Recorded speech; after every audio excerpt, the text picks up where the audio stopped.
தாவேக்கா வரக்கூடாது. ஏன் அதிமுக திமுக ஒன்றா சேர்ந்து ஆட்சி அமைக்கக்கூடாது? காங்கிரஸ்க்கோ பிஜேபிக்கு வாய்ப்பு கொடுத்ததில்ல. திரு ரஜினிகாந்த் அவர்கள் கட்சி ஆரம்பிச்சிருந்தா அவர் நேரடியாக அவர் வீட்டுக்கு போய் கேட்கலாம். கட்சியே ஆரம்பிக்கலையே. விஜய் அவர்கள் வயது வித்தியாசம் பார்க்க வேண்டாம். அவர் தமிழ்நாட்டினுடைய முதலமைச்சர். உங்களுக்கும் முதலமைச்சர், எனக்கும் முதலமைச்சர், அவருக்கும் அவர் தான் முதலமைச்சர். அவர் போய் சந்திச்சிருக்கலாம், ஆனால் சந்திக்கல. 100 வருஷத்துக்கு மேலே கடந்த காங்கிரஸ் கட்சி தன்னை வளர்க்குறதுக்கு ஒரு சினிமா நடிகரோட கரிஸ்மேட்டிக் இருந்தால் தான் வளர முடியும் நம்புது. இப்போ ராகுல் காந்தி மேலே நம்பிக்கையிலேருந்து விஜய் மேலே அந்த நம்பிக்கை வச்சிருக்கிறீங்க. தமிழ்நாட்டில் காங்கிரஸ் கட்சி நாங்கள் வளர்த்தாகணும். என் கட்சியை நான் வளர்க்குறோம். உனக்கு என்ன பிரச்சனை? அதில் ஒரு நேரில் வந்து நன்றி கூட சொல்லாமல் போகிறாங்கன்னா எப்படி எடுத்துக்கிறதுன்னு கேட்குறேன். எதுக்கு காங்கிரஸ் எதுக்கு நன்றி சொல்லணும்? அவங்க ஓட்டு கேட்டு நீங்கள் இருங்க. யாரு அப்போ எங்கள் ஓட்டில் இப்போ அவங்க ஜெயிக்கலையா? அவங்க உங்களை விட்டு போகலையா? நீங்க தானே போறீங்க. எதுக்கு நாம ஏன் போனோம்? காரணம் என்ன? என்ன காரணம்? 2 அமைச்சர் பதவி. இருங்க. தேர்தலுக்கு முன்பு தலைவர்கள் டிசிஷன், தேர்தலுக்கு பின்பு தொண்டர்களுக்கு டிசிஷன். ஆச்சி மசாலா. எந்த சமையலும் ருசி தேடும் ரகசியம் 20 ரூபாய். தமிழகம் எங்கும் கிளைகள் கொண்ட Annamalai institute of hotel management and hospital management படிப்பில் சேர்வதற்கான அட்மிஷன் நடைபெறுகிறது. ரெட் நூல் தமிழ் நேயர்கள் அனைவருக்கும் வணக்கம். இன்று நாம் சந்திக்க போகும் சிறப்பு விருந்தினர் தமிழ்நாடு காங்கிரஸ் கட்சியின் RTI மாநில தலைவர் வழக்கறிஞர் திரு கனகராஜ் அவர்கள். சார் வணக்கம். வணக்கம். எப்படி இருக்கீங்க? நல்லா இருக்கு சார். நீங்கள் சார்? நல்லா இருக்கு. சொல்லுங்கள். அதிமுகவில் ஒரு ஃபேக்ஷன் வந்து தாவேக்காக்கு ஆதரவு தெரிவிச்சிருக்காங்க. CV சண்முகம், SP வேலுமணி தலைமையிலான ஒரு ஃபேக்ஷன் வந்து அவங்க ஆதரவை தாவேக்கா வாங்கிக்கிட்டா எங்களுடைய ஆதரவை வந்து நாங்கள் ரீகன்சிடரேஷன் மறுபரிசீலனை பண்ணுவோம் அப்படின்னு உங்களுடைய மாநில தலைவர் செல்வ பெருந்தகை சொல்லியிருக்கிறாரு.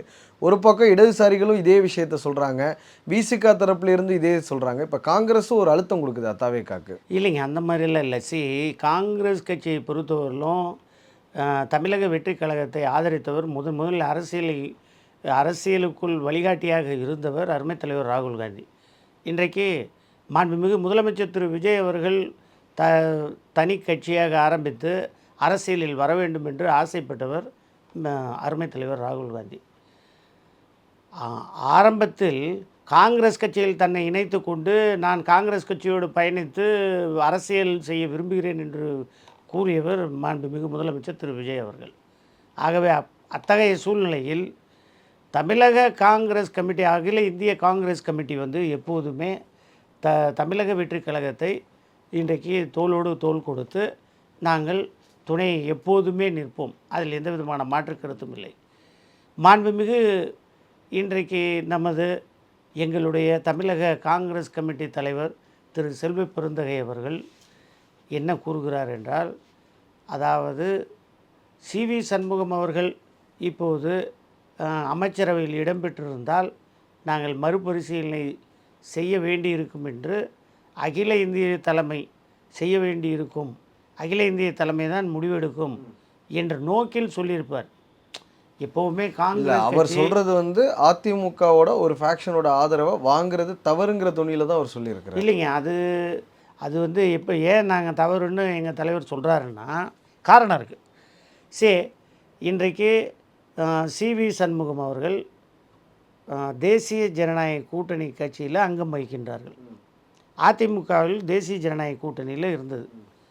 இப்போது தேசிய ஜனநாயக கூட்டணியில் பாஜகவோடு உறவு வைத்துக்கொண்டு அமைச்சரவையில் காங்கிரஸ் சொல்றாரு என்னன்னா பாஜக கூட்டணியிலேருந்து எங்க ஃபேக்ஷன் வெளியில வந்துருச்சுன்னு தான் சொல்றாரு. அப்படி இருக்கும்போது காங்கிரஸ் என்ன பிரச்சனை? இதெல்லாம் அஃபிஷியலாக இல்லைல்ல.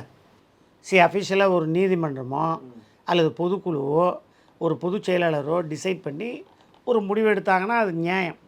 அதில் நம்ம இப்போ அமைச்சரவையில் வரலாம், சொல்லலாம். அப்போ கூட அமைச்சரவையில் இடம்பெறலாமா வேண்டாமா என்று முடிவெடுக்கும் இடத்தில் இருப்பவர் தமிழக வெற்றி கழகத்தினுடைய தலைவர் மாண்புமிகு முதலமைச்சர் திரு விஜய் அவர். CM விஜயோட ப்ரெராகேட்டரி சார், யாரை கேபினெட்டில் வச்சுக்கணும், யாரை கேபினெட்ல யார் பண்ணணும். அப்படி இருக்கும்போது நீங்கள் எதற்காக அழுத்தம் கொடுக்குறீங்க? அதிமுக ஒரு அதனால் அதை தான் நான் சொல்கிறேன். அழுத்தம் ஏன் கொடுக்குறோன்னா, பிஜேபி அலையன்ஸில் அவங்க பார்ட்டி இருக்குது, அஃபிஷியலாக ADMK இருக்குது. ஸோ ADMK இப்போ பிஜேபி விட்டு அஃபிஷியலாக வெளியே வரல. இப்போ ஒரு ஃபேக்ஷனில் இருக்காங்க. முதல்ல மாண்புமிகு முன்னாள் அமைச்சர் சட்டத்துறை அமைச்சர் CV சண்முகம் அவர்கள் இன்றைக்கு அஃபிஷியலாக ADMKவிலிருந்து வந்திருக்காரா? அது கொஸ்டின் மார்க். இப்போ அதிமுக அஃபிஷியலாக பிஜேபியிலேருந்து வந்திருக்கா? அது கொஸ்டின் மார்க். இது ரெண்டுமே டிசைட் ஆகலை.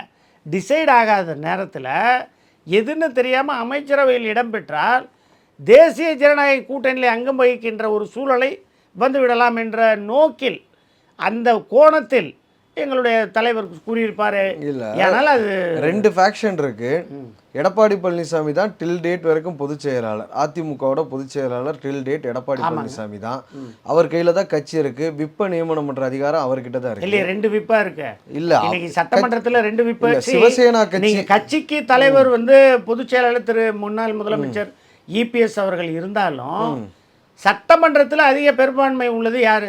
எந்த அணி? நம்பர் 32ங்கிறது வரலையே அதிமுகக்கு. சிவி சண்முகம் ஃபேக்ஷனுக்கு 3ல 2 பேர் வரல. வரலையே. அதுல 47ல மெஜாரிட்டி எத்தனை பேர் இருக்காங்க சட்டமன்றத்துல? சார் அந்த சட்டமன்ற கணக்கு தலைவர் வருமா? யாரு? இல்ல கடைசியா வந்து சிவசேனா கேஸ்ல சொல்லியிருந்தாங்க விப்ப நியமனம் பண்ற அதிகாரம் வந்து கட்சி தலைமைக்கு தான் இருக்கு அப்படின்னு இருக்கும்போது அப்ப ஆபியஸா அவர் பண்றது தானே எடுபடும். ரவிக்குமார் தானே சொல்லியிருக்கிறாரு கொறடாவை நியமனம் பண்ற உத்தரவு வந்து எடப்பாடி பழனிசாமி தான் கொடுக்கணும். அப்படி இருக்கும்போது சிஎம் அவரை போய் பாக்குறாருங்கிற ஒரு கேள்வி இருக்குல்ல சிவி சண்முகம் ஃபேக்ஷனை. கரெக்டுங்க. சரி நீங்கள் சொல்கிறதுல மாற்று கருத்து இல்லை.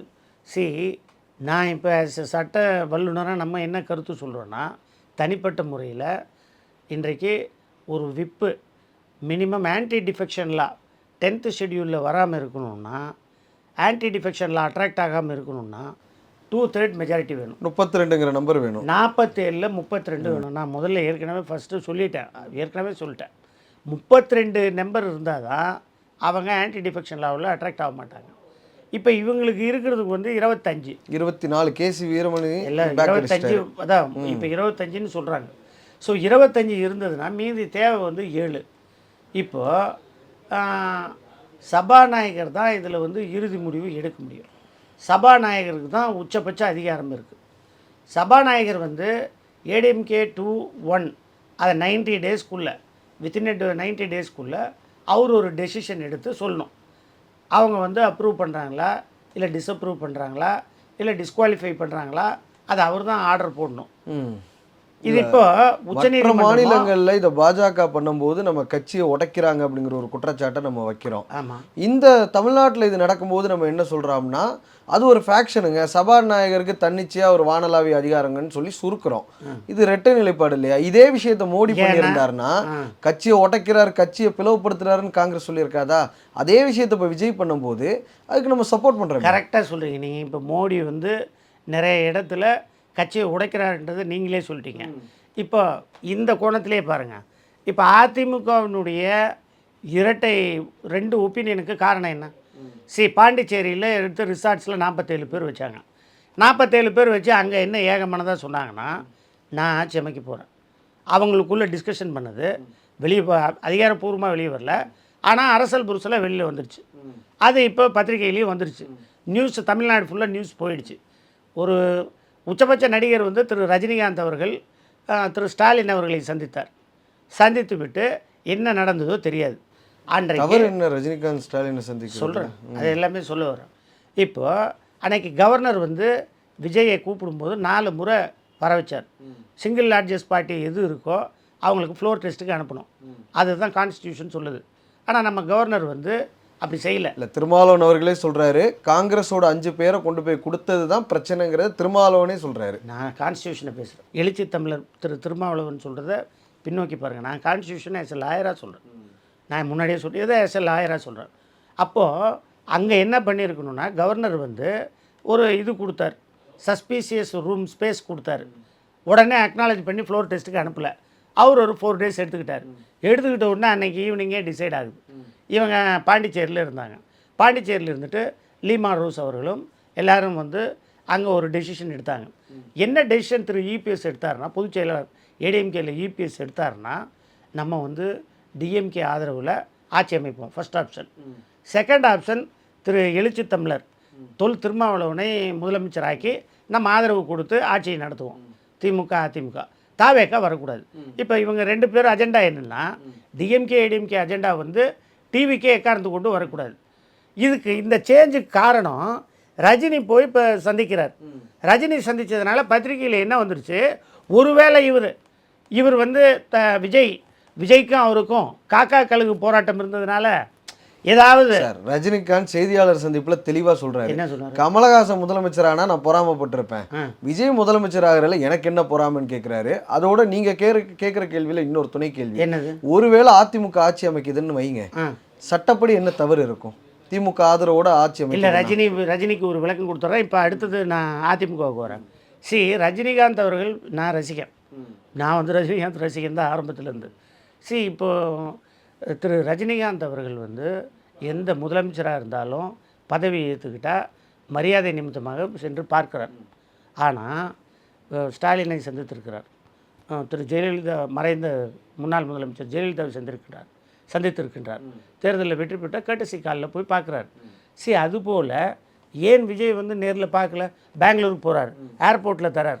ஏன் இப்போ வீட்டுக்கோ அல்லது விஜய் அவர்களோ எக்ஸ் தளத்தில் போடுறது விட்டுட்டு நேரடியாக போய் பார்க்க? ஆரம்ப கால வளர்ச்சிக்கு வந்து விஜய்க்கு ரஜினிகாந்தோட சப்போர்ட் ஒரே ஒரு கேள்வி, இத்தனை பேர் சந்திக்கிறாருன்னா முதலமைச்சர், நான் உங்களை கேட்டது ஒரு கேள்விதான், ஒரே ஒரு கேள்விதான். ஏன் வந்து ரஜினிகாந்த் அவர்கள் நேரில் சென்று வாழ்த்து தெரிவிக்கல? விஜய் அவர்கள் வயது வித்தியாசம் பார்க்க வேண்டாம், அவர் தமிழ்நாட்டினுடைய முதலமைச்சர், உங்களுக்கும் முதலமைச்சர், எனக்கும் முதலமைச்சர், அவருக்கும் அவர் தான் முதலமைச்சர். நாளைக்கு எல்லாமே நல்லது கெட்டது முதலமைச்சர் தானே பார்த்துக்கணும். முதலமைச்சர் என்பவர் அந்த பதவி வந்து ஒரு தந்தை போல, தமிழ்நாட்டில் யார் இருந்தாலும் தந்தை ஸ்தானத்தில் அவங்க வந்து அதிகாரத்தை பரிபாலனை பண்ணணும், காப்பாற்றணும், எல்லாம் செய்யணும். இதுதான் அவர்களுடைய ரோல். அப்போது எனக்கு என்ன கேள்வி, தனிப்பட்ட முறையில் நான் கேட்குறேன், நீங்கள் கூட உங்களுக்கும் அந்த ஐயப்பாடு வந்திருக்கும், ஏன் சந்திக்கல? இல்லை, விஜய் அவர்கள் சொல்ல நேரடி அரசியல் கட்சி தலைவர்களை சந்திக்கும் போது திரைத்துறையில் தன்னுடைய வளர்ச்சிக்காக பயன்படுத்தப்பட்டவர் ரஜினிகாந்த். அண்ணாமலை தம்பின்னு ஆட வந்தேன் தான் பயன்படுத்தியிருக்கிறாரு, அவரோட ஆசையோடு தான் வந்திருக்கிறேன்னு பல டைம் ரஜினிகாந்த் ரெஃபரன்ஸை வச்சு தான் திரைத்துறையில் வளர்ந்துருக்கிறார். அவர் போய் மரியாதை நிமித்தமாக சந்திச்சிருக்கலாமே. இத்தனை அரசியல் கட்சி தலைவர்களை பார்க்கும்போது எதிரி கட்சியாக இருக்கக்கூடிய திமுக தலைவர் முன்னாள் முதலமைச்சரை சந்திக்கும் பொழுது சட்டமன்றத்தில் நேரடியாக உதயநிதி மூஞ்ச கூட பார்க்காத போது அவரை போய் கட்டி அணைக்கிற விஜய் அவர்கள், முதலமைச்சர் அவர்கள், ரஜினிகாந்தை போய் பார்த்துருக்கலாமே. இல்லை, அரசியல் தலைவர்கள் சந்திப்பு என்பது ஆட்சிக்கு அமைக்க அவர்களுடைய ஆதரவு தேவை, அதுக்காக நடந்த சந்திப்பு. கேட்டசி கால் வந்து அரசியல் தலைவரில் இப்போ அவர் கட்சி ஆரம்பிச்சிருந்தாருன்னா, திரு ரஜினிகாந்த் அவர்கள் கட்சி ஆரம்பிச்சிருந்தா அவர் நேரடியாக அவர் வீட்டுக்கு போய் கேட்கலாம். கட்சியே ஆரம்பிக்கலையே, அவரும் ஒரு சூப்பர் ஸ்டார் ரஜினிகாந்த், அவ்வளோதான், நடிகர். இன்றைக்கு அவருக்கு லேபிள் வந்து ஒரு நடிகர், அவருக்கு மரியாதை உள்ள நடிகர், இன்றைக்கு எல்லாரும் மதிக்கக்கூடிய நடிகர், அவ்வளோதான். அதிக ஃபேன் பேஸ் இருக்குது, இல்லைன்னு சொல்ல. பல ஆண்டு காலமாக தமிழ்நாட்டில் இருக்கார். இதெல்லாம் நம்ம மறுக்கவே இல்லை. தமிழக பிரச்சனைக்கு குரல் கொடுக்குறாரு, காவிரிக்கு குரல் கொடுக்குறாரு, தமிழக பிரச்சனையில் எல்லா இதுலேயும் பங்கெடுத்துக்கிறார், தமிழக மக்கள் நலன் சார்ந்து அவர் இருக்கிறார். அதில் நம்ம எந்த விதமான மாற்று கருத்தும் இல்லை. இந்த பார்க்காத ஒரு கேள்வி, அவர் போய் சந்திச்சிருக்கலாம், ஆனால் சந்திக்கலை, அது ஒரு பக்கம் இருக்கட்டும். அடுத்தது நீங்கள் இப்போ சொல்கிறீங்க முதலமைச்சர் வந்து ஏன் அதிமுக திமுக ஒன்றா சேர்ந்து ஆட்சி அமைக்கக்கூடாது? இப்போது திமுக என்பது அதிமுக என்பது சித்தாந்த ரீதியில் அவர்கள் ஒன்றாக இருந்தாலும், கொள்கை ரீதியில் ஒன்றாக இருந்தாலும், அடிப்படையில் திமுகவை எதிர்த்து தான் அதிமுக வந்தது. அதிமுக கட்சி எம்ஜிஆர் வந்து கலைஞர் கருணாநிதியை எதிர்த்து தான் அவர் அரசியல் பண்ணார். எப்போதுமே கூட்டு வச்சுக்கல, அவங்க எதிரியாக தான் இருந்தாங்க. இன்றைக்கு வடதுருவம் தென் துருவம் மாதிரி தான், எங்கேயுமே அவங்க காம்பன்சேட்டே பண்ணி எங்கேயுமே காம்ப்ரமைஸ் பண்ணிக்கல. அவங்க ரெண்டு பேரும் டிஃப்ரென்ஷியேட் பண்ணி தான் இருந்தாங்க. ரெண்டு பேர் ரெண்டு போல் இருந்தாங்க, சவுத் போல் நார்த் போல் மாதிரி. அப்படி இருக்கும் பட்சத்தில் நீங்கள் தமிழ்நாட்டு மக்கள்கிட்ட ஒன்று திமுக ஆட்சி ஓட்டு போடுவோம், அடுத்தது அதிமுக போடுவோம், இப்படி தான் ஆட்சி மாற்றங்கள் வந்திருக்கு. காங்கிரஸுக்கோ பிஜேபிக்கோ இது கொடுத்ததில்லை, வாய்ப்பு கொடுத்ததில்லை. இப்போ தான் முறையாக தாவேகாவிற்கு ஒரு மூன்றாவது கட்சிக்கு தமிழக மக்கள் வந்து ஒரு 108 சீட்டு வரலும் வாய்ப்பு கொடுத்துருக்காங்க. இது ஒரு மாற்றத்தினுடைய அடையாளம். திமுக அதிமுக வேண்டான்னு சொல்லிட்டாங்க.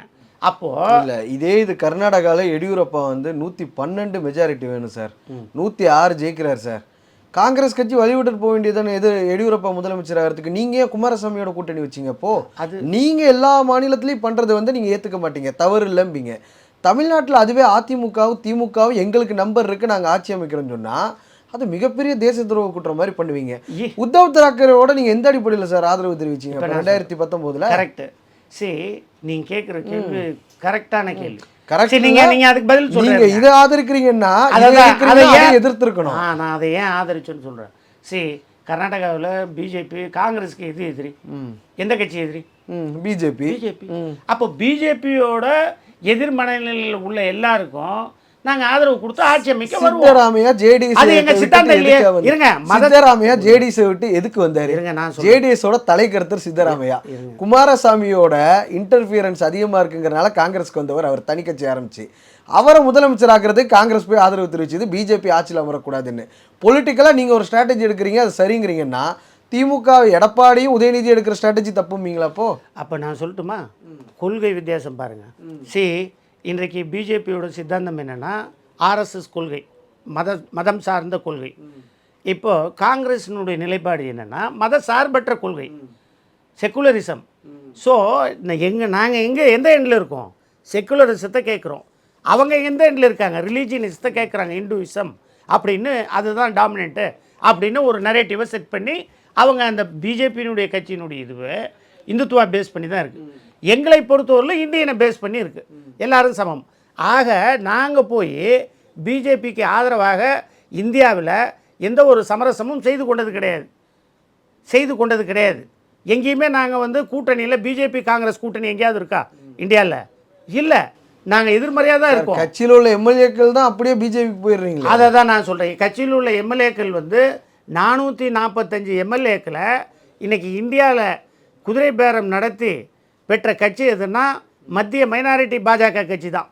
இன்றைக்கு பாஜக தான் இந்தியாவிலேயே அதிகப்படியான எம்எல்ஏ.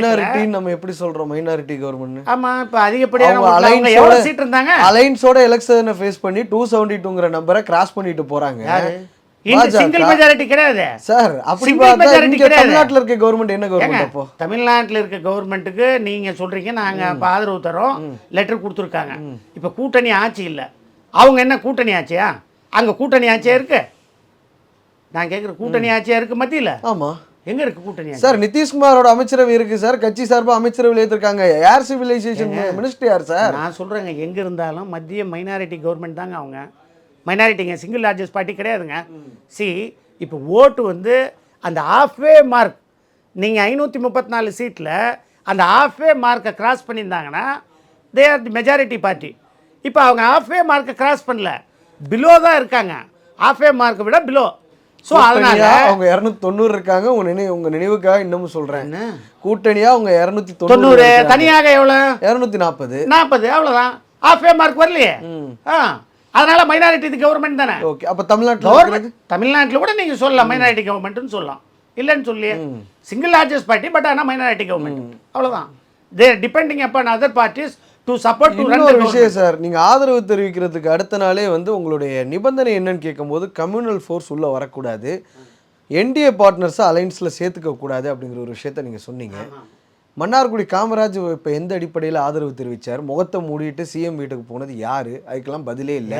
காங்கிரஸ் கேட்கவே இல்லை. யாரு கேட்கல? காங்கிரஸ் என்ன இருங்க, சிங்கிள் லார்ஜ் இப்போ ஒரு சிங்கிள் பார்ட்டியில் முகத்தை மூடிட்டு போனது யாருன்னு பிரேமலதா சட்டமன்றத்தில் கேட்குறாங்க. காங்கிரஸ் கட்சி என்டிஏ பார்ட்னர்ஸை அலைன்ஸில் சேர்த்துக்கூடாதுன்னு சொல்கிறாங்க. என்டிஏல போட்டி போட்டு ஜெயிச்ச ஒரு கட்சியிலும் ஒரு ஃபேக்ஷன் ஆதரவு தெரிவிக்குது. இன்னொருத்தர் அமமுக பொதுச் செயலாளர் டிடிவி தினகரன் சொல்கிறாரு விஜய்க்கு நாங்கள் ஆதரவு தெரிவிக்கலன்னு.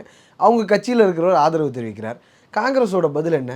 சரி, இதை பொறுத்தவரையிலும் நாங்கள் என்ன சொல்கிறோன்னா இண்டிபெண்ட்டாக அந்த எம்எல்ஏ தான் டிசைட் பண்ணணும் யாருக்கு ஆதரவாக இருக்கணும், யாருக்கு ஆதரவு. எந்த கூட்டணியில் போட்டுக்கிட்டார், யார் முதலமைச்சர் ஆகணும்னு அவர் தாங்க டிசைட் பண்ணணும். நீங்கள் அந்த கட்சி இப்போ அந்த சிங்கிளாக நின்று ஜெயிச்சார்ல, இப்போ நான் எம்எல்ஏ சிங்கிளாக நின்று ஜெயிக்கிறேன். இப்போ நான் தான் டிசைட் பண்ணணும். இப்போ நான் எம்எல்ஏன்னா நான் உங்களுக்கு ஓட்டு போடலாமா வேண்டாமா நான் தான் டிசைட் பண்ணணும். ஸோ அந்த அடிப்படையில் இப்போ காங்கிரஸ்க்கு என்ன ரோல் இருக்குது? காங்கிரஸ் நாங்கள் என்ன சொல்கிறோம்?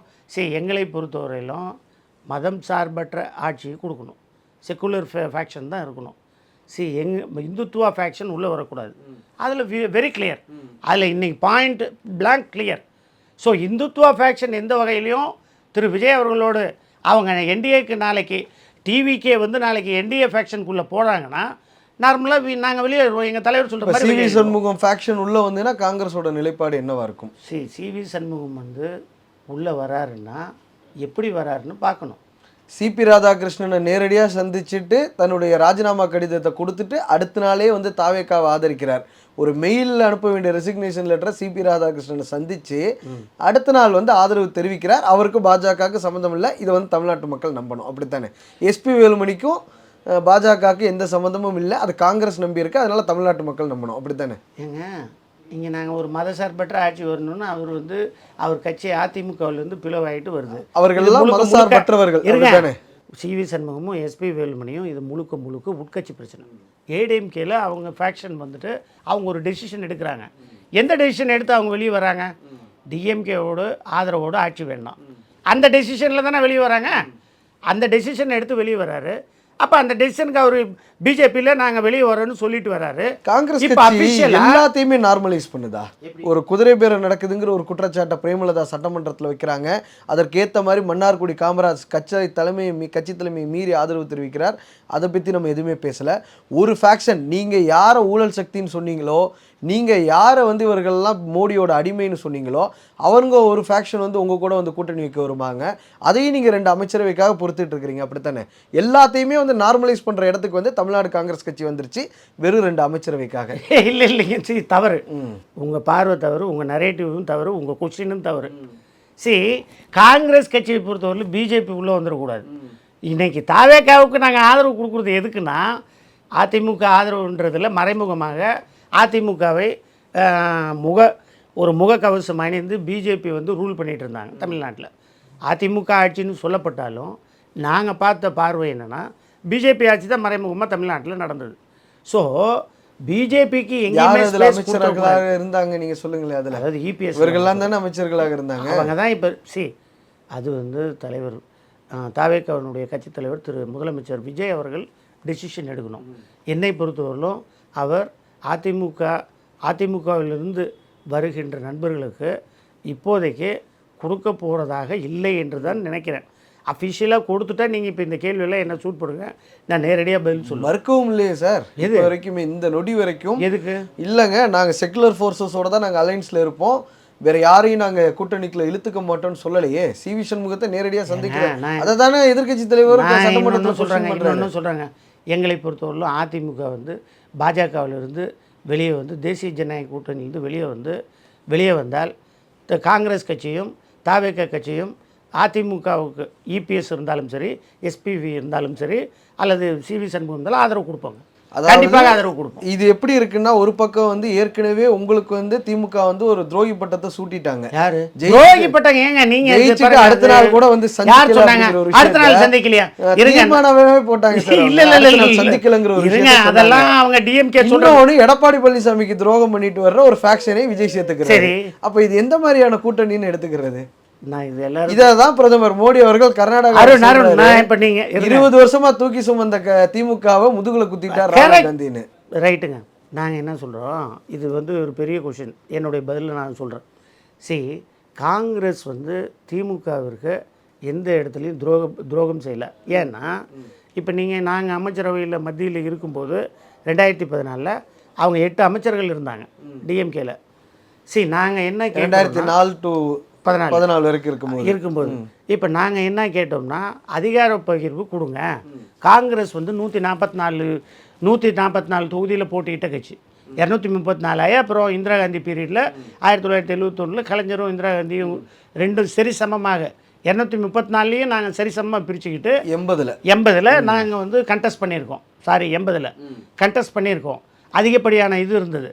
இப்போ 114 அப்படின்னு ஒரு கூட்டணிக்குள்ளே இருந்து பாலிசி எப்படி இருக்குன்னா, டெல்லியை பொறுத்தவரையிலும் எம்பிஸை பொறுத்தவரையிலும் காங்கிரஸுக்கு, இங்கே தமிழ்நாட்டில் பொறுத்தவரையிலும் மாநிலத்துக்கு.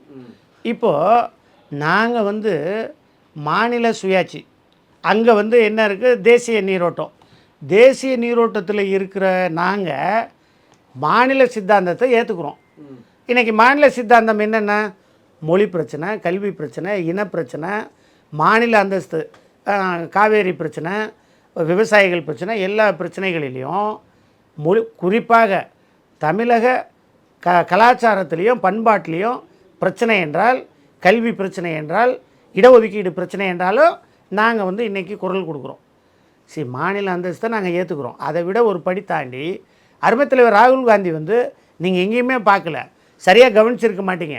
பொன்னேரியில் அவர் வந்து இன்றைக்கி தேர்தல் பிரச்சாரம் செய்யும்போது, நான் தந்தை பெரியாரினுடைய கொள்கையை, சமூக நீதி கொள்கையை ஏற்றுக்கொள்கிறேன் அப்படின்னு சொன்னார். பெரிய விஷயம். இன்னைக்கு காங்கிரஸ் கட்சி வந்து கொள்கையிலே பாடுறதுல என்ன பெரிய விஷயம்? தமிழ்நாட்டில் எல்லாருமே பெரியார் புகழ பேசதானே செய்வாங்க. பெரியார் காங்கிரஸ் கட்சியில இருந்தவர் தான். இருந்தவர் கொள்கை வந்து திராவிடம் அந்த எலைட் மனப்பான்மையில இருக்காரு. கிடையாது. புகழ் பாடுறதே பெரிய சாதனை. பெரியார் புகழ் பாடலைங்க, நீங்க தவறா பேசுறீங்க. உங்க கேள்வி தவறு.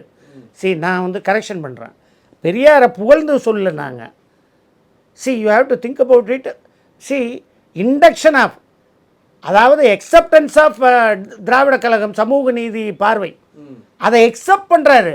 காங்கிரஸ் கொள்கையில் அது வந்து பெரியார் சித்தாந்தத்தை ஏற்றுக்கிறது ஃபஸ்ட் டைம். அது இது நாள் வரல அப்படி கிடையாது. நாங்கள் இப்போ அந்த லெவல் எதுக்காகனா தமிழ்நாட்டினுடைய மக்களுக்காக, தமிழக மக்களுக்காக சமூக நீதி கொள்கையை ஆலூர் சானவாஸ் சொல்றாரு. ஒரு நேர்ல வந்து நன்றி கூட சொல்லாம போறாங்கன்னா எப்படி எடுத்துக்கிறதுன்னு கேக்குறாங்க. எதுக்கு காங்கிரஸ் எதுக்கு நன்றி சொல்லணும்? அவங்க ஓட்டு கேட்டு நீங்க இருங்க. யாரு அப்ப எங்க ஓட்டுல இப்ப அவங்க ஜெயிக்கலையா? அவங்க உங்களை விட்டு போலையே, நீங்க தானே போறீங்க. எதுக்கு நாம ஏன் போனோம்? காரணம் என்ன? என்ன காரணம்? ரெண்டு அமைச்சர் பதவி. இருங்க, நீங்க ஏதாவது ஹஸ்பண்ட் அண்ட் ஒய்ஃபா? ஹஸ்பண்ட் அண்ட் ஒய்ஃபுக்கே டைவர்ஸ் வருது. டைவர்ஸ் வருதா இல்லையா? கருத்து வேறுபாடுகள் வருதா இல்லையா? மியூச்சுவலா தானே வருது. எது மியூச்சுவலா வரல, போயிட்டு அப்படி எல்லாம் வருது. மியூச்சுவல் டைவர்ஸ் போட்டாதான் மியூச்சுவலா வரும். ஒரு பார்ட்னர் வந்து பிடிக்கல, இன்னொரு பார்ட்னர் வாழலான்னு சொன்னா அங்க மியூச்சுவல் வராது, அங்க டிவோர்ஸ் தான் வரும். பிரதமர் மோடி சொல்றாரு எல்லாத்தையுமே உறவாடி காங்கிரஸ் எடுத்துட்டு வருது. நாங்க வெளியே போகணும்னு முடிவு பண்ணிட்டோம். எங்களுடைய டைவர்ஸ் தான் நாங்க பண்ணோம், மியூச்சுவல் டைவர்ஸ் நாங்க பண்ணல. உங்களுக்கு நீங்க வேண்டான்றோம். ஏன்னா காங்கிரஸ் ரெண்டு அமைச்சர் பதவி அவங்க தான் கொடுக்குறாங்க. இல்லைங்க, காங்கிரஸ் கட்சி தொண்டர்கள் வந்து நிலைப்பாடு வேற. நீங்க இப்ப இதே தமிழ்நாட்டில் நீங்க இங்கே தானே இருக்கீங்க. தாவேகாவுக்கு ஆதரவாக தமிழக காங்கிரஸ் கட்சி தொண்டர்கள் வந்து 60 விழுக்காடு தேர்தலுக்கு முன்பே வந்து சப்போர்ட் பண்ணிட்டாங்க. ஒரு ஒப்பீனியன் வந்து ஆல்ரெடி ஃப்ளோட் ஆயிடுச்சு. அலையன்ஸ் வந்து டிவிகேவோடு தான் டிக்ளேர் ஆயிடுச்சு. ஏன் தாவேகாவில் 65 சீட்டு ஏற்கனவே எங்களுக்கு அதாவது 65 சீட்டில் இடங்களில் கேண்டிடேட் அவங்க போடல.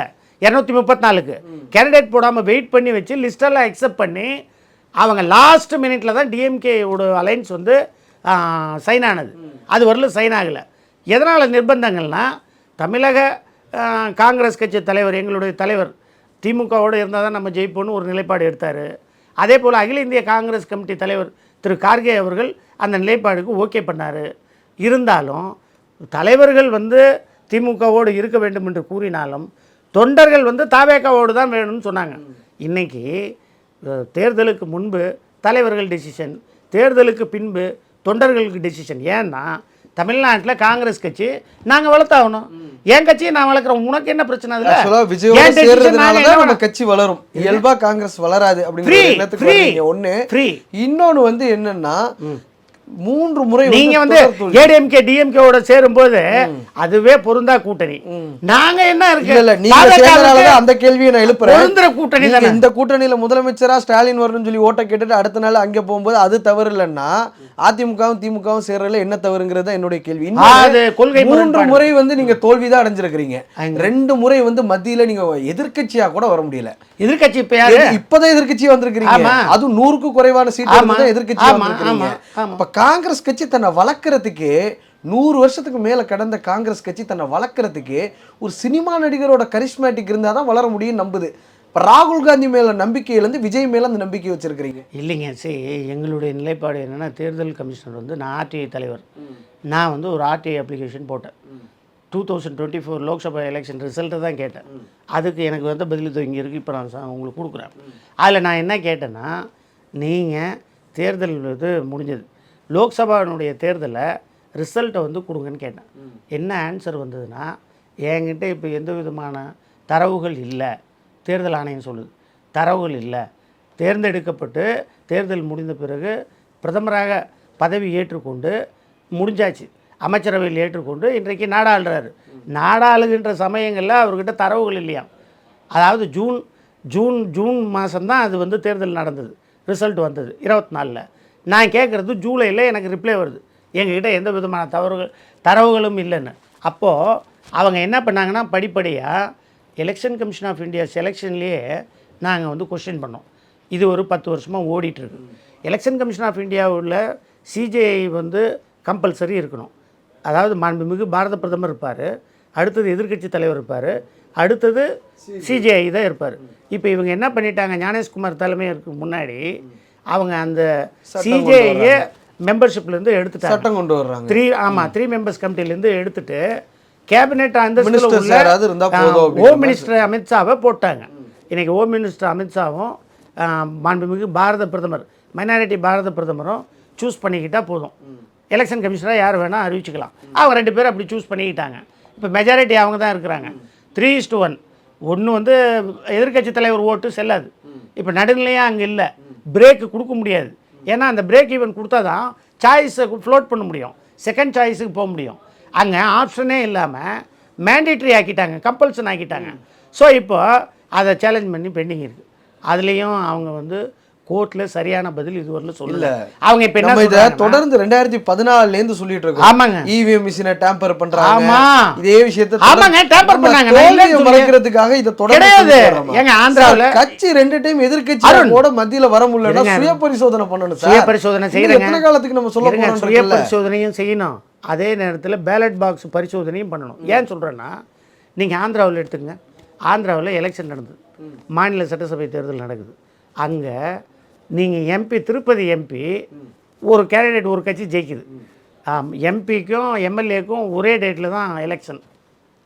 6 எம்எல்ஏ வந்து இவங்களுக்கு கொடுக்குறாங்க. யாருக்கு கொடுக்குறாங்க? சந்திரபாபு நாயுடு கொடுக்குறாங்க. ஒரு எம்பி யாருக்கு கொடுக்குறாங்க? ஜெகனுக்கு கொடுக்குறாங்க. ஜெகன் கட்சி வந்து ஜெயிக்குது. ஸோ இப்போ ஒரு இடத்துல தான் ஓட்டு போட்டாங்க. இப்போ போட்ட மக்கள் வந்து எம்பிக்கு தனியாகவும் மாநிலத்துக்கும் தனியாகவும் போடுவாங்க. போட்டிருப்பாங்களே. எப்படி சரி, 2019 22 தொகுதிக்கு பை எலெக்ஷன் தமிழ்நாட்டில் நடந்திருக்கு. எம்பி தொகுதியில் 39 சீட்டு வந்து தமிழ்நாடு காங்கிரஸ் திமுகவும் ஜெயிச்சுது. 22 பை எலெக்ஷனில் 9 பை எலெக்ஷன் வந்து அதிமுக ஜெயிச்சுது. தமிழ்நாட்டிலே அந்த ஹிஸ்ட்ரி இருக்குது. நம்மளுடைய வீக்னஸை மறைக்கிறதுக்காக தொடர்ந்து 15 வருஷம் இல்லைங்க இருங்க, அதுக்கு இன்னொன்று சொல்கிறேன். அங்கே நடந்த இன்னொரு விஷயத்தையும் நீங்கள் அதை நான் சொல்லிடுறேன், நான் பதிவு பண்ணிடுறேன். தேர்தல் வந்து 6 மணிக்குள்ளே க்ளோஸ் பண்ணணும். நைட்டில் நீங்கள் 11 மணிலேருந்து 2 மணி வரலும் 5% ஓட்டு ஆட் ஆகிருக்கு. ஆந்திராவில் ஆட் ஆகிருக்கு. அது ஆதாரப்பூர்வமாக இருக்குது. ஹைகோர்ட்டில் பெண்டிங் இருக்குது. ஆந்திரா ஹைகோர்ட்டில் பெண்டிங். ஜெகன் அவர்கள் தான் கேஸ் போட்டிருக்காரு, பெண்டிங் இருக்குது. இன்ன வரலும் தேர்தல் ஆணையம் அதுக்குண்டான எந்த விதமான பதிலும் போடல. இதில் இது இன்னொன்று சொல்கிறேன். ஹரியானாவில் ஒரு தேர்தல் நடந்தது. மேயர் எப்படி டிக் பண்ணார்? உச்சநீதிமன்றம் தாமாக முன் வந்து சூமோட்டோவை ஒரு வழக்கு போட்டு அதை உடனே செட்டிசைட் பண்ணாங்க அந்த எலெக்ஷனை எங்கள் ஹரியானாவில். அதே போல் தான் இப்போ நீங்கள் எஸ்ஐஆர்னு ஒன்று கொண்டு வந்து எஸ்ஐஆரில் என்ன பண்ணீங்க, எத்தனை பேரை நீக்கினீங்க, என்ன பண்ணீங்கன்னே தெரியல. எஸ்ஐஆர் நீக்கம் எப்போ கொண்டு வரணும்? தேர்தல் நடக்கிறதுக்கு முன்னாடி ஒரு 6 மாதத்துக்கு முன்னாடியோ அல்லது 1 வருஷத்துக்கு முன்னாடியோ கொண்டு வந்து இறந்தவர்கள் பேரெல்லாம் நீக்கி புலம்பெயர்ந்தவர்கள் பேரெல்லாம் நீக்கி அட்ரஸ் மாற்றி அவங்களுக்கு இன்னார் இங்கே தான் இருக்காங்கன்னு சொல்லி ப்ரூஃப் கொடுக்கணும். கொடுக்கல. அந்த பணியை தேர்தல் நேரத்தில் கொண்டு வந்து பண்ணுறாங்க. இதெல்லாம் சுப்ரீம் கோர்ட்டில் பெண்டிங் இருக்குது. நானே என் பேரில் வழக்கு போட்டிருக்கேன். நானே வழக்கு போட்டேன்னா இது வரைக்கும் தேர்தல் ஆணையத்தின் மீது காங்கிரஸ் கட்சியை பொறுத்தவரையில் நம்பிக்கை இல்லை. இப்போ பாராளுமன்றத்தில் கூட அவரை எடுக்கிறதுக்கு அருமைத் தலைவர் ராகுல் காந்தி போராடிட்டு இருக்காரு. 2014 24 வரைக்கும் ஒரு தேர்ட் ஃப்ரண்ட் ஸ்ட்ராங் ஆகவே இல்லை. இருமுனை போட்டி தான் இருந்தது. அப்படி இருந்துமே காங்கிரஸ் வந்து பெரிய அளவில் ஜெயிக்கவே இல்லை. 99 சீட்டு தான் அந்த 3 எலெக்ஷனில் அவங்க அதிகபட்சமாக வாங்கின சீட்டே. இந்த முறை வந்து தேர்ட் ஃப்ரண்ட்டுக்கு ஒரு ஸ்ட்ராட்டஜிக் பிளண்டரை ராகுல் காந்தி பண்ணிட்டாருன்னு எல்லாரும் சொல்கிறாங்க. இப்போ அகிலேஷ் யாதவ் யோசிப்பார், தேஜஸ்வி யாதவ் யோசிப்பார், மகாராஷ்டிராவில் சரத்பவாரும் உத்தவ் தாக்கரேவும் யோசிப்பாங்க. இப்படி எல்லா மாநிலத்திலையும் யோசிக்கும் போது தேர்ட் ஃப்ரண்ட்டு ஒரு வலிமையாக இருக்கும்போது அது ஆட்டோமேட்டிக்காக மோடிக்கு ஃபேவராக தானே 2029 போகுது. இல்லைங்க, சரி நமக்கு தான் விஜய் இருக்கிறாரு, ராகுல் காந்தி இருங்க. நான் சொல்கிறேன், நீங்கள் வந்து ஸ்ட்ராட்டஜி பிளண்டர் இல்லைங்க, ஸ்ட்ராட்டஜி ப்ளஷர், ஸ்ட்ராட்டஜி தண்டர். ராகுல் காந்தியை பொறுத்தவரைக்கும் ஸ்ட்ராட்டஜி தண்டர். அவர் எடுத்த ஸ்ட்ராட்டஜி ஒன்று கை கொடுத்துருக்குன்னு 2014 நீங்கள் சொல்லுமா? கேரளாவில் எப்படி ஜெயிச்சாங்க? கேரளாவில் நீங்கள் யார்? கர்நாடகாவில் யார் எப்படி ஜெயிச்சாங்க? ஆந்திர பிரதேசில் எப்படி ஜெயிச்சாங்க? கேரளாவில் பிஜேபி தோக்கடிச்சிங்களா? மகாராஷ்டிராவில் எவ்வளோ ஓட்டு வித்தியாசத்தில் தோத்தோம் சார்? நல்ல ஓட்டு வித்தியாசத்தில் தோத்துருக்கீங்க. எம்பி எலெக்ஷன்ல ஜெயிச்ச சீட்டை கூட உங்களால எம்எல்ஏ எலெக்ஷன்ல ஜெயிக்க முடியல. கேரளாவில் எப்படி? ராகுல் காந்தியோட தலைமை பொறுப்பு ஏற்றதுக்கு அப்புறம் எந்த எலெக்ஷன்லயுமே நீங்க ஒரு விக்டரியை பதிவு பண்ணவே இல்லை பிஜேபி. நான் சொல்றேங்க, எங்களுக்கு அருமைத் தலைவர் ராகுல் காந்தி வந்த பிறகுதான் இன்றைக்கு காங்கிரஸ் கட்சி, அதாவது பாரத் ஜோடோ யாத்திரைன்னு ஒன்று ஆரம்பிச்சு 4000 கிலோமீட்டர் வரலும் எந்த தலைவராவது பாதையில் சென்று ஒரு மெக்கானிக்கு, ஒரு ஆட்டோ டிரைவரு, லாரி டிரைவரு, செருப்பு தைக்கிறவங்க, ஒரு டெய்லரு, இப்படின்னு எல்லாம், அதாவது என்னென்ன வெரைட்டியில் மக்கள் வாழ்கிறாங்களோ அந்தந்த வெரைட்டியில் தேர்தல் ரிசல்ட் என்ன வருது? எல்லா மக்களையும், அடித்தட்டு மக்களை எல்லாம் நேரில் போய் சந்திச்சிருக்கிற ஒரே தலைவர் தேர்தல் ரிசல்ட் என்னவா இருந்துச்சு? இன்டர்நேஷனல் லீடர் வந்து ராகுல் காந்தி. தேர்தல் ரிசல்ட் என்னவாக இருக்கட்டும், ஏங்க ரிசல்ட் என்னவா கூட இருக்கட்டுங்க. 65 வருஷம் நாங்கள் ஆட்சியில் இருந்தோம். இன்னைக்கு இந்திய சார், ஜனநாயக 65 வருஷம் நீங்க ஆட்சியில இருக்கீங்கன்னா இந்தியாவுக்கு BJP கான்ஸ்டியூஷன் வலிமையா இல்ல. இருங்க. இந்தியன் நேஷனல் காங்கிரஸ் பற்றி நீங்கள் தெரிஞ்சுக்கணும். இந்தியன் நேஷனல் காங்கிரஸ் வந்து இந்தியாவுக்கு கான்ஸ்டியூஷன் கொடுத்தது, இந்தியன் ஃப்ரீடத்தை கொடுத்தது, அக்ரிகல்ச்சரை கொடுத்தது, ரோட்வேஸை கொடுத்தது, ஐஐடியை கொண்டு வந்து கல்வியை வந்து மாநில பட்டியலிருந்து புடுங்குனீங்க. இந்த மாதிரி ஒரு எக்ஸாம்பிள் இருக்கு. எதை கல்வி இப்போ நீங்கள் இப்போ ஐஐடி எங்க இருக்கு, யார் கொண்டு வந்தா? ஐசிஎஃப் யார் கொண்டு வந்தா? கல்வியை மாநில பட்டியலிருந்து புடுங்குனது தென்னக ரயில்வே யார் கொண்டு வந்தா? நேஷனல் ஹைவே மசூதிக்கு ஃபர்ஸ்ட் அனுமதி கொடுத்தது யாருன்னு இருக்கு. இந்த மாதிரி ஸ்ட்ராட்டஜிக் பிளானர் காங்கிரஸ் ஆட்சியில் ஒரு நடந்திருக்கு. சில விஷயங்கள் வந்து ஒரு சில விஷயங்கள் நெகட்டிவான விஷயங்களை வச்சு கேட்குறீங்க. நீங்கள் பிஜேபி மைண்ட் செட்டோட பேசுகிறீங்க. எனக்கு எந்த நான் என்ன உள்நோக்கமும் இல்லை. சொல்றேன்னா, எங்களுக்கு தெரியும் உங்கள் கேள்வி எங்கிருந்து வருதுன்னு. சரி, எங்களை பொறுத்தவரையிலும் 65 ஆண்டு காலம் இன்றைக்கு இந்தியாவை ஒரு பாதுகாப்பு உள்ள அசைக்க முடியாத சக்தியாக உலகத்தில் 2வது பெரிய ஜனநாயக நாடாக வளர்த்து வைத்திருக்கோம். பங்களாதேஷை பிரித்து கொடுத்துருக்கோம். எக்ஸ்டர்னல் அஃபேர்ஸாக இருந்தாலும் சரி, இன்டர்னல் அஃபேர்ஸாக இருந்தாலும் சரி. சார், நான் கேட்கிறது ராகுல் காந்தியோட தலைமை. நீங்க இந்திரா காந்தி தலைமைக்கும் ராஜீவ் காந்தி தலைமைக்கும் தான் போறீங்களே ஏங்க, தவிர ராகுல் காந்தி குறிப்பிடத்தக்க வெற்றியை ஒன்று கொடுத்தாருன்னு சொல்லுங்க 2014 எங்களை பொறுத்தவரையிலும் இந்த பாருங்க, நாங்கள் வந்து மக்களுக்காக இருக்கிறோம். மக்கள் குரலாக இருக்கார், மக்களின் மக்களாக இருக்கார். கேரளாவில் கொடுக்கலையா, வயநாட்டில் கொடுக்கலையா? எங்களை திரும்பவும் கேட்கறது பிஜேபி நீங்க தோக்கடிக்கல, இங்க கம்யூனிஸ்ட் தான் எங்க கம்யூனிஸ்ட் தோக்கடிச்சு ஏன் பிஜேபி நிக்கலையா? இப்போ கர்நாடகாவில் எங்க கம்யூனிஸ்டா இருக்கு? 5 வருஷத்துக்கு ஒரு டைம் கர்நாடகாவில் கம்யூனிஸ்ட். நீங்க மகாராஷ்டிரால என்ன எடுத்தீங்க, ஹரியானால என்ன பண்ணீங்க, உத்தரப்பிரதேசல என்ன பண்ணீங்கன்னு பல எக்ஸாம்பிள் போகுது. நீங்க எக்ஸம்ஷனா இருக்க 1-2 தான் சொல்றீங்க. எக்ஸம்ஷனா இருக்கிற 1-3 தாங்க இப்போ நாங்கள் சொல்ல முடியும். ராஜஸ்தானில் இப்போ எங்களுக்கு டவுட் இருக்குங்க. டோட்டலே அங்கே வந்து எலெக்ஷன் கமிஷன் ஆஃப் இந்தியா ஃப்ராடில் தான் ராஜஸ்தான்லேயும் மத்திய பிரதேஷ்லேயும் அவங்க ஜெயித்தாங்க. எஸ்ஐஆரை வச்சு தான் பீகாரில் ஜெயித்தாங்க. எங்களை பொறுத்தவரையிலும் நாங்கள் கரெக்டாக சொல்கிறோம். இன்றைக்கு வெஸ்ட் பெங்காலில் டஃபஸ்ட் லீடராக இருந்தாங்க மம்தா பானர்ஜி அவர்கள். இன்றைக்கி அவங்கள தூக்கி போட்டாங்க. பார்த்தீங்களா, 650 ஆஃபீஸர் எலெக்ஷன் ஆஃபீஸரை மாற்றினாங்க, எஸ்ஐஆரை கொண்டு வந்தாங்க. மம்தாவிற்கு கவர்னரை வச்சு என்னென்ன பிரச்சனை கொடுக்குமோ எத்தனையும் கொடுத்தாங்க. சுப்ரீம் கோர்ட் வரல எல்லாமே பெண்டிங். யார் பிஜேபிக்கு எதிராக ஆட்சி செய்தாலும் சுப்ரீம் கோர்ட் வரலும் பெண்டிங் போய் இருக்கிற எல்லா இன்ஸ்டிடியூஷனையும் பால்படுத்தி வச்சுருக்காங்க. சிபிஐயாக இருக்கட்டும், இடியாக இருக்கட்டும், ஐடியாக இருக்கட்டும், எல்லாமே வந்து அதாவது பாஜகவினுடைய ஏவல் துறையாக மாறிடுச்சு. டோட்டலாக டிஸ்ஃபங்க்ஷன் ஆகிடுச்சு.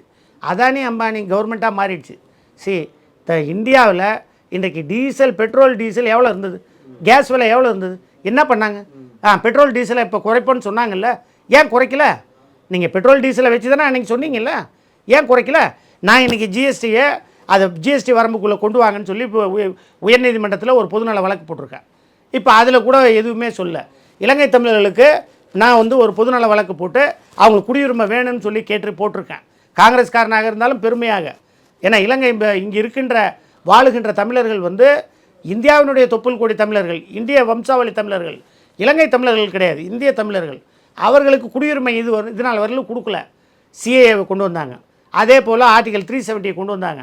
எல்லா இடத்துலையும் இப்போ இந்தியாவை நாசம் பண்ணி வச்சுருக்காங்க. எல்லா இன்ஸ்டிடியூஷனும் பால் அடைஞ்சிருக்கு.